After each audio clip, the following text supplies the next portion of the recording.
Hello, કેમ છો બધા? મજામાં? કેવું સ્નેહલબેન? Happy Sunday. બરોબર. શું કેવું જેનિલ? શાંતિ છે જેનિલ? તો અમારે દર સન્ડે કંઈક ને કંઈક પ્લાન હોય. તો આજે અમારો પ્લાન છે કે અમારે જમવા જવાનું રેસ્ટોરન્ટ. આ લોકો એમ જ કહેતા હશે કે આખો બહાર જાઓ, ખાલી રેસ્ટોરન્ટમાં જમવા જ જાઓ. પણ અહીંયા કેવું હોય ખબર? તમે 6 દિવસ ખાવા બનાવી કંટાળી ગયા. સ્પેશિયલી હું સ્નેહલબેન ખાવા બનાવીએ અને આ જેનિલ એ લોકો વાસણ ઘસે, તો એ લોકો બી વાસણ ઘસીને કંટાળી ગયા હોય અને અમે બી ખાવા બનાવીને કંટાળી ગયા. તો અમે એવું ઈચ્છીએ કે થોડું એક 7મા દિવસે અમે બહાર જમવા જઈએ. તો અમે આજ જઈએ જમવા. જો બસ સ્ટોપ પર આવી ગયા છીએ અને આજે વેધર મસ્ત છે, સની એકદમ જોરદાર મસ્ત વેધર છે. અને અમારે જેનિલભાઈની તબિયત છે થોડી ડાઉન. જેનિલભાઈ, શું કહેવું તમારું? બસ ફર્સ્ટ ક્લાસ. તબિયત કેવી ડાઉન છે નહીં થોડી તમારી? ફર્સ્ટ ક્લાસ છે. એવું છે? બરાબર. બતાવું તમને વેધર. જુઓ, અમારા સુરત દાદા નીકળી ગયા. અમારે સમર ચાલુ થઈ ગયો પણ પવન તો એવું ને એવું જ છે. અને અમે આવી ગયા છીએ બસ સ્ટોપ પર, વેઇટ કરીએ છીએ. કેવું વાદળા એવા દેખાય. પેલા આપણે દોરતા હતા ને નાના હતા તો ચિત્રો ડ્રોઈંગ્સ કરતા હતા ને, એવા ડ્રોઈંગમાં વાદળા દોરતા હતા ને, બસ એવા જ વાદળા છે. રીલમાં ખબર પડી કે આપણે ડ્રોઈંગમાં વાદળા હાચા જ દોરતા હતા. જો આરે વાદળા. પબ્લિકો રેડી થઈને આવી ગઈ. અમારા સ્નેહલબેન જો કમ્પ્લેટ, બાકી ટકાટક રેડી થઈ ગયા. મોબાઈલમાં શું જોવું આપણે? જોઈએ આ ફોટા પાડ્યા ને, ફોટા જોવો, હવે એડિટ કરે છે.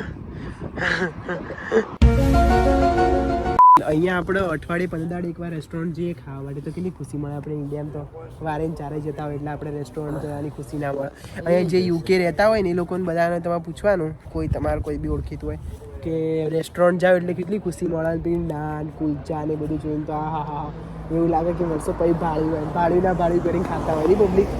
બસ જેને સારું જ લાગે ટોપલી અટકી ના કરી, મસ્ત જ લાગે છે.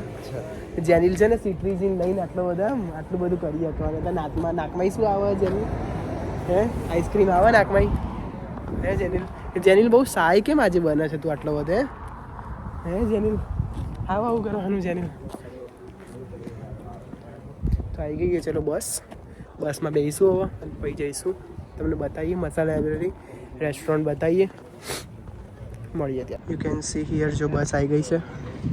અમે લોકો બસમાં બેસી ગયા છીએ. સ્નેહલબેન વિન્ડોની મજા લે, કારણ કે હું એમને ક્યારેય વિન્ડોમાં બેસવા નહીં દેતો. એટલે આજે વિન્ડોમાં બેસીને મજા લે વિન્ડોની. કેવું લાગે સ્નેહલબેન વિન્ડો સીટમાં બેસીને?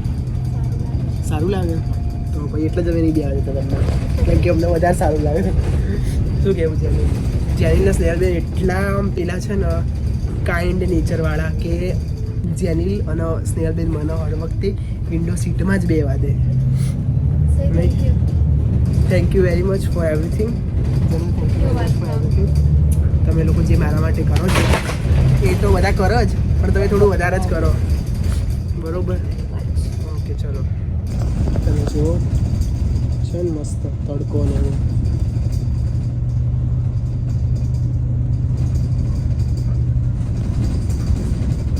જો અમારે અહીંયા સ્પ્રિંગ ચાલુ થઈ ગયું છે, એટલે સ્પ્રિંગમાં ગુજરાતીમાં વસંત ઋતુ ચાલુ થઈ ગઈ છે. એટલે અહીંયા બધા ઝાડના પાન હવે આવવાનું ચાલુ થઈ ગયા. પહેલાં કહેતો હતો ને કે અહીંયા બધા ઝાડના પાન નહીં બધા આવવાના ચાલુ થઈ ગયા. બધા મસ્ત નવા પાન આવે છે. જો હર્ષિલ મળી ગયો આપણને. હર્ષિલ ફોન પર કેટલી વાતો કરો, ખબર નહીં કોણ છે. જોઈએ બરોબર. જઈને હર્ષિલને લઈ લીધો. અહીંયા ને યુકેમાં પબ્લિક બધી યુનિક છો. આ મોલમાંથી ખરીદી કરીને ટ્રોલી લઈને હવે સીધી જશે ઘેર. આખી ટ્રોલી લઈને જાય 2 જણીઓ. તો ભાઈ ને અહીંયા બધી પબ્લિક એવું જોઈએ, ટ્રોલીઓ બસ સ્ટોપ પર પડી જાય છે. રેસ્ટોરન્ટ મસાલા લાઇબ્રેરી. સો હવે અંદર જઈને તમને બતાવીશું શું અમે ઓર્ડર કરીએ છીએ અને શું અમે મંગાવ્યું છે, બધું તમને બતાવીશું ડિટેલમાં. તો આ મેન્યુ હતું. મેન્યુ બહુ જ સરસ હતું, પણ અહીંયા નોન વેજીટેરિયન અને વેજીટેરિયન બંને મળતું હતું. પણ અમે પૂછી લીધું હતું નોન વેજીટેરિયન બધું અલગ કૂક થાય છે. તો અમે બહુ બધી વાર રેસ્ટોરન્ટમાં આવ્યા છીએ, તો ફૂડ વોઝ અમેઝિંગ. એન્ડ અત્યારે ખાધું તો પણ બહુ મસ્ત હતું. Very good food. એન્ડ જે હર્ષિલ કે લાવ્યો તું વિડીયો ઉતાર, મને મેન્યુ આપ. પછી મેં મંગાવ્યું ડ્રિંક્સ, તો મેંગો જ્યુસ, પછી પનીર ચીલી એઝ ઓલવેઝ. અને આ વોલ ડેકોર કરી હતી અમેઝિંગ, લાઈક ઇન્ડિયન સ્ટાઇલમાં વોલ ડેકોર કરી હતી કમ્પ્લીટ. પછી અમે ફૂડમાં મંગાવ્યું ઓનિયન કુલચા, કઢાઈ પનીર, અને મેં તંદૂરી રોટી મંગાવી. પછી અમે દાલ મખની પણ મંગાવી હતી, કારણ કે દાલ મખની બહુ સરસ હોય છે. લાસ્ટમાં મુખવાસ પણ આપ્યો ઇન્ડિયન સ્ટાઇલમાં.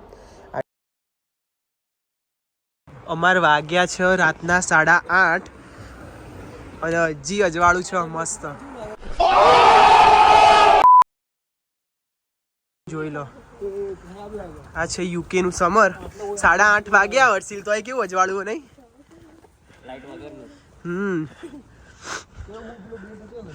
ચાંદામાં આવી ગયા પણ અંધારું થયું નહીં. હજી તો થોડા ટાઈમ પછી શું કેવું હર્ષિલ? થોડા ટાઈમ પછી તો 9:30 સનસેટ થવાનું ચાલુ થશે. 11 વાગ્યા સુધી તમને દેખાશે સનલાઇટ. 11 વાગ્યા સુધી હું બ્લોગમાં લઈશ એક વખત.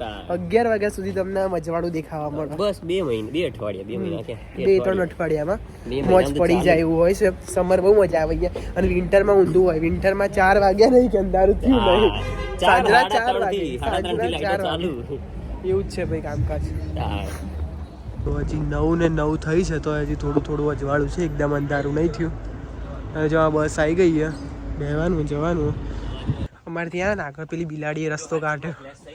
હા, રસ્તો કાપ્યો. એ હે, હવે શું કરશું? બિલાડીએ રસ્તો કાપી દીધો.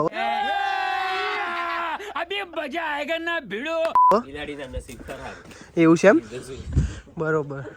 હર્ષિલ કે બિલાડીના નસીબ ખરાબ. સ્નેહલબેન તમારે શું કહેવું? ગજબ બેજતી. કાળા દેખાઈએ બહુ કાળા દેખાઈએ. સ્ક્રીનની બ્રાઇટનેસ વધાર નહીં.